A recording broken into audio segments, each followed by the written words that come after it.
Caitlin Colclough was spun around at super speed, high above the ground on the attraction. She screamed with excitement from the adrenaline rush. Suddenly, she felt something hard and heavy hit her head. This video captures the accident on the Superstar ride in Cheshire County this year.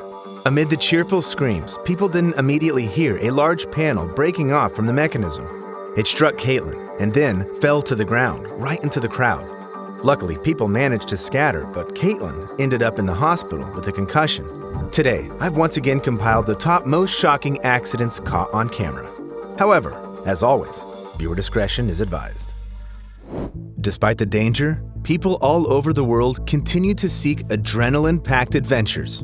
No matter which point on the globe you choose, you're bound to find some spine-chilling stories there.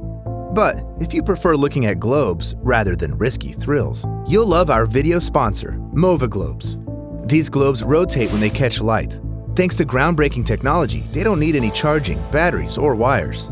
You can choose from 40 different designs on movaglobes.com. These include not only our planet, but also celestial objects, using NASA graphics and famous works of art. They are a perfect gift for the person who has everything. And with the promo code ECHOES, you'll get 10% off your order. So click the link in the description. Now, let me tell you about people whose thirst for adrenaline led to some terrifying consequences.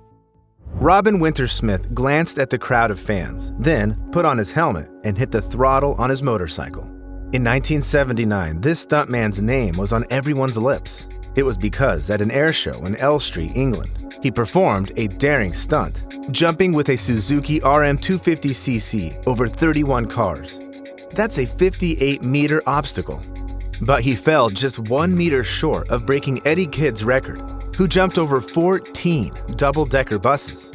So he decided to try again to become the absolute record holder. The previous jump had problems. The Suzuki landed harshly on the grass at over 113 kilometers per hour. Still, the stuntman got away with bruises. This time, he decided to use a landing ramp, a special structure to reduce the impact force. Instead of adding a few extra meters to Eddie Kidd's record, Robin planned to jump 65 meters, 7 meters more. As an obstacle, he used 30 Rolls Royces. 10,000 fans held their breath. Robin hit the throttle. He quickly gained speed, and his Suzuki took off. Unexpectedly, the motorcycle slightly twisted. As Robin had calculated everything to the millimeter, this mistake could ruin everything. In midair, he quickly corrected his course, but this caused the front wheel to rise too high, and the rear wheel hit the edge of the ramp. In this shocking footage, you can see the stuntman crashing into and smashing the roof of the 28th Rolls-Royce, just falling short of his goal. Robin was rushed to the hospital, yet his life couldn't be saved. And this wasn't the only time a stunt show went wrong right before thousands of spectators. In 2012, viewers at an air show in Ohio eagerly awaited the wing walkers. These stunt performers can pull off a viral trick from Hollywood movies. During it, an airplane, usually a biplane, performs a maneuver called the pendulum, a full loop. The stunt performer is secured by a special structure. However, there's a more challenging task. They have to crawl across the wings, always staying on top, like the woman in this clip. Her name was Jane Wicker. She was to perform this trick at the air show. In one of her interviews, she said she felt safer on an airplane wing than when driving to the airport, because then she was in control, not depending on the pilot's skills. Little did she know these words would come back to haunt her. The show began. Her biplane rose into the air and made a loop while Jane quickly tried to move to the other side of the wing. She managed it. Still, the biplane pilot had problems.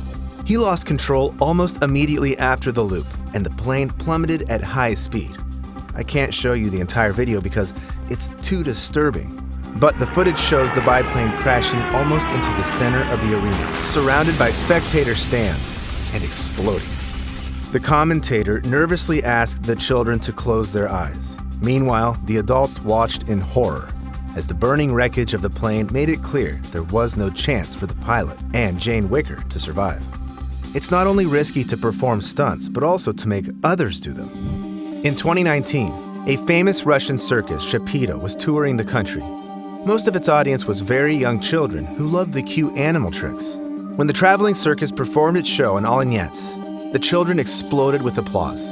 upon seeing a huge trained bear coming out and pushing a wheelbarrow like a real person. The trainer rewarded the bear with some food, and the bear playfully began to spar with him. People filmed this mini spectacle on their phones, and the children were delighted by the bear's play.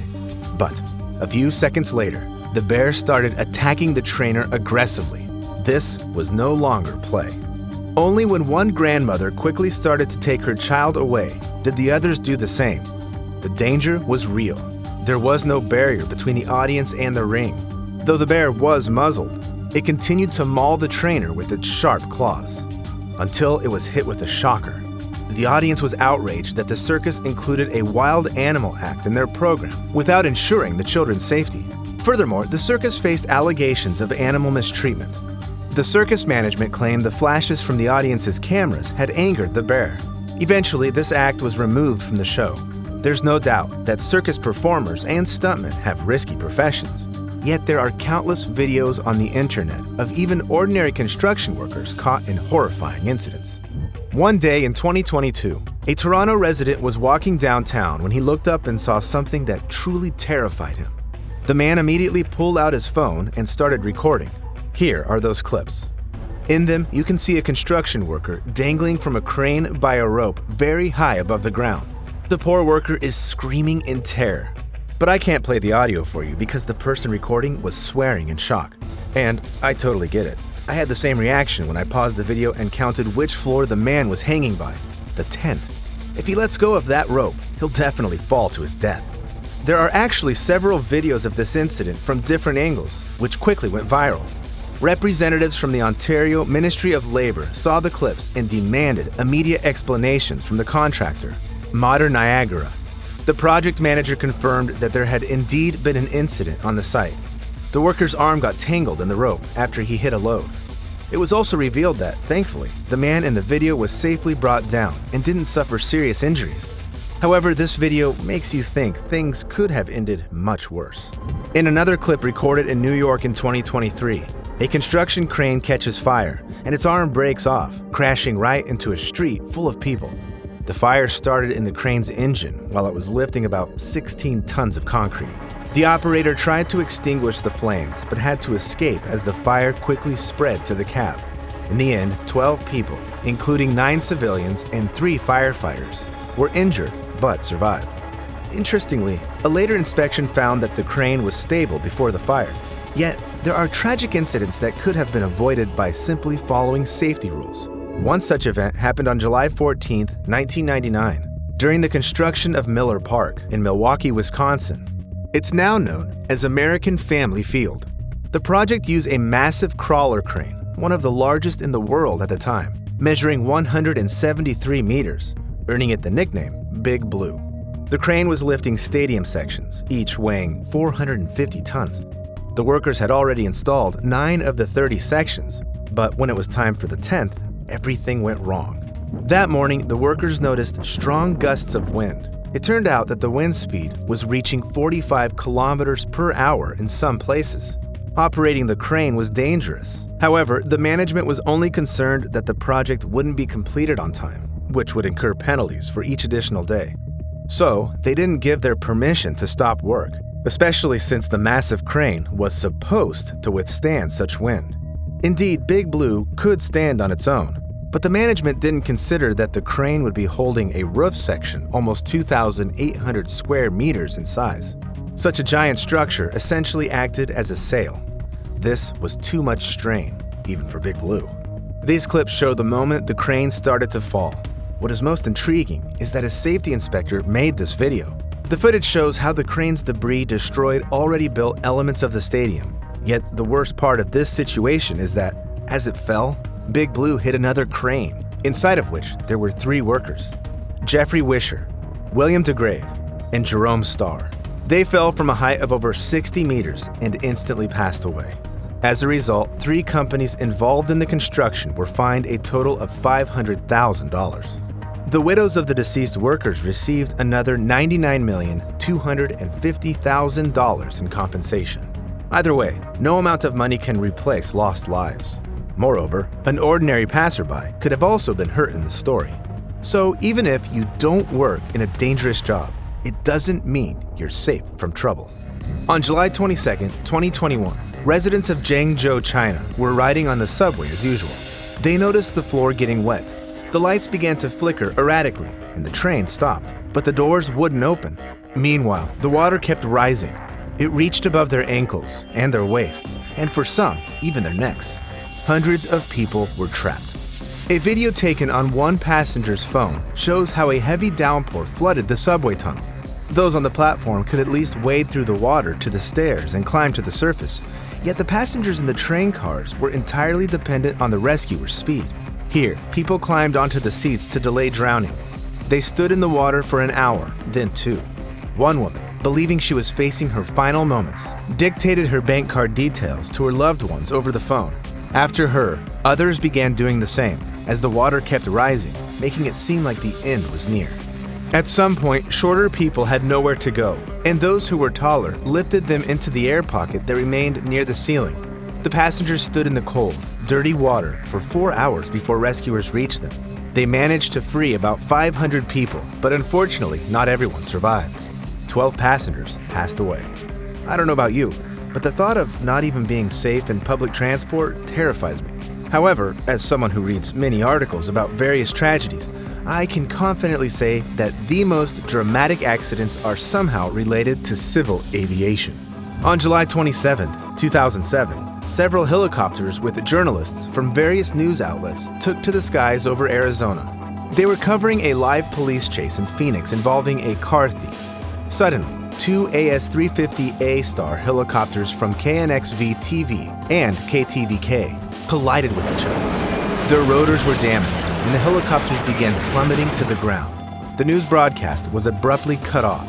That day, all 4 people on board both helicopters lost their lives. This looks like a scene from an action movie. I would have never believed such a thing could happen in real life if it wasn't for the video taken by other journalists flying nearby. This tragedy is an unfortunate coincidence. Still, with some aircraft models, deadly incidents are far from random. Throughout the summer of 2002, wildfires raged across Northern California. Regular fire trucks couldn't handle such a large-scale natural disaster. Therefore, the U.S. Forest Service deployed special planes, modified for firefighting, to drop fire retardants on the affected areas. Besides water, they used special cooling foam, or gel, to slow the fire spread. One of these planes had the call sign Tanker. It was a Lockheed C-130 Hercules, crewed by pilots Steve Wass, Craig LeBaire, and flight engineer Michael Davis. On June 17th, the tanker was on its 6th mission of the day, delivering 3,000 gallons of fire retardant to the suburbs of Walker, California. A random witness decided to film the plane saving the area from the fire, not expecting his footage to make the news. In a moment, both wings detached from the fuselage, and the tanker just broke apart in the air. There could only be a fatal crash after that. All 3 crew members lost their lives. The National Transportation Safety Board discovered that in the late 70s, all aircraft of this type had their central wing support structures replaced. However, this particular tanker was too old, so it was sold as surplus property without a replacement. It was then modified for firefighting, and that's why the wings eventually failed. The crew paid with their lives for someone else's negligence. Interestingly, there's even a separate Wikipedia article with a long list of crashes involving C-130 pilots due to wing structure issues. However, after the Walker incident, the remaining Hercules planes were thoroughly inspected, and 33 were decommissioned to prevent further disasters. I initially mistook this clip for popular driving POV videos on YouTube, like Trapping in Japan. Just imagine how scared I was when the car suddenly went off the road. I immediately started Googling this news and found out that, fortunately, a few dozen meters later, the crossover miraculously caught on a concrete structure, and the driver survived. He just wanted to film the scenery and got distracted on a particularly dangerous part of California's Angeles Crest Highway. Have you ever witnessed any horrific events? Write in the comments about how you felt and, most importantly, how you acted at that moment. I created this channel to share negative experiences so that we can learn from others' mistakes. Subscribe to stay updated with our latest useful videos, and stay safe out there.